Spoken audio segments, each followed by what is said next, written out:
Assalamualaikum warahmatullahi wabarakatuh. Yang saya hormati Bapak Ahmad Mardalis SEMBA selaku dosen pengampu mata kuliah Budaya Organisasi kelas Manajemen A dan juga teman-teman semua yang sangat saya banggakan.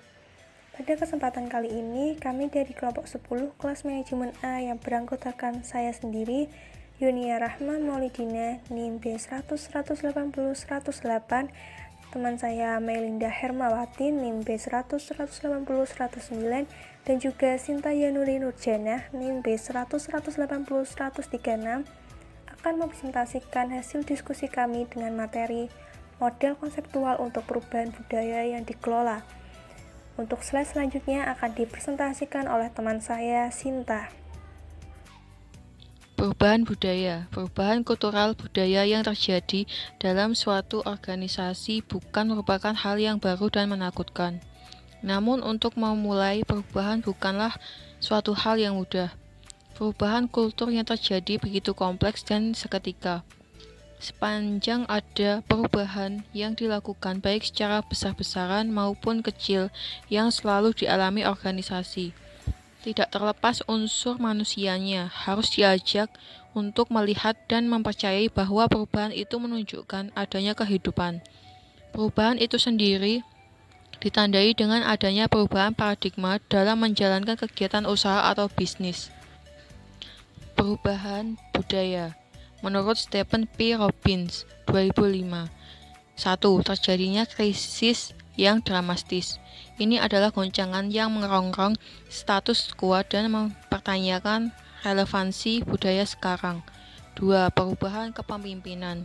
Kepemimpinan puncak yang baru yang bisa memberikan nilai-nilai alternatif mungkin dipersepsikan sebagai yang lebih mampu menangani krisis.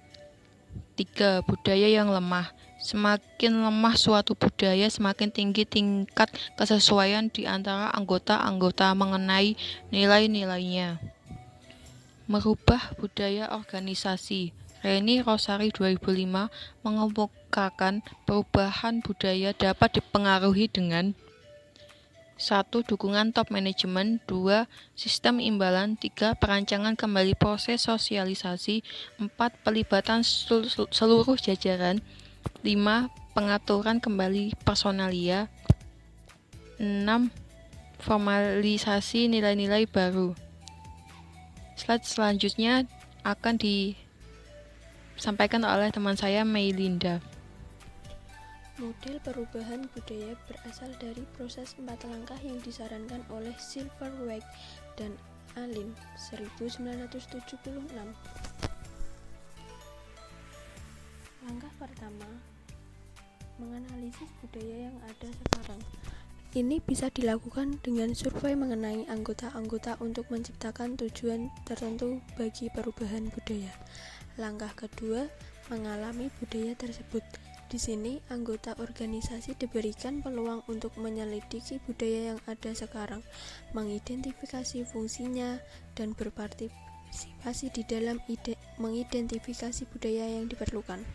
Langkah ketiga, pemasangan sistem. Disinilah proses perubahan sebenarnya terjadi, biasanya dengan menggunakan lokakarya diskusi kelompok. Langkah keempat, evaluasi yang terus-menerus. Disinilah tingkat perubahan sebenarnya dinilai dan jika perlu metode-metode lain digunakan untuk menimbulkan atau memperkuat budaya yang diinginkan. Selanjutnya yaitu menciptakan budaya organisasi menurut Ricky W. Griffin, Gregory Moorhead, 2007. Langkah pertama, merumuskan nilai-nilai strategis. Langkah kedua, mengembangkan nilai-nilai budaya. Langkah ketiga, menciptakan visi. Langkah keempat, memulai strategi implementasi. Langkah kelima, memperkuat perilaku budaya. Selanjutnya akan dipresentasikan oleh teman saya yaitu Yunia. Baik, terima kasih. Selanjutnya yaitu mempertahankan budaya organisasi.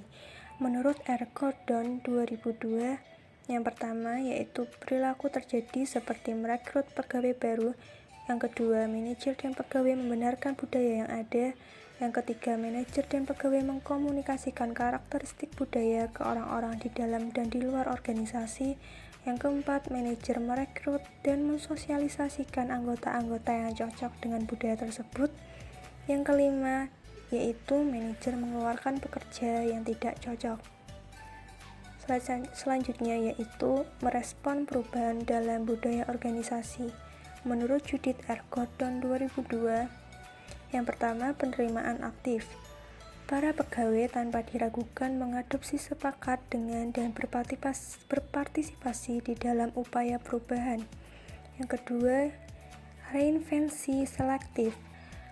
Para pegawai mendukung unsur-unsur budaya lama dan budaya baru secara permukaan dan lebih radikal lagi, tetapi menutupinya di bawah atribut budaya baru. Yang ketiga, penerimaan secara umum. Para pegawai agak menerima budaya baru tetapi tidak lengkap karena nilai-nilai dan keyakinan yang ada. Yang keempat, disonansi. Para pegawai mengalami kebingungan mengenai budaya baru sehingga seringkali bertindak tidak konsisten. Yang kelima, penolakan umum. Para pegawai tidak sepakat dengan budaya baru meskipun sebagian unsur-unsurnya mungkin ada karena kelemahan budaya lama. Yang keenam, reinterpretasi.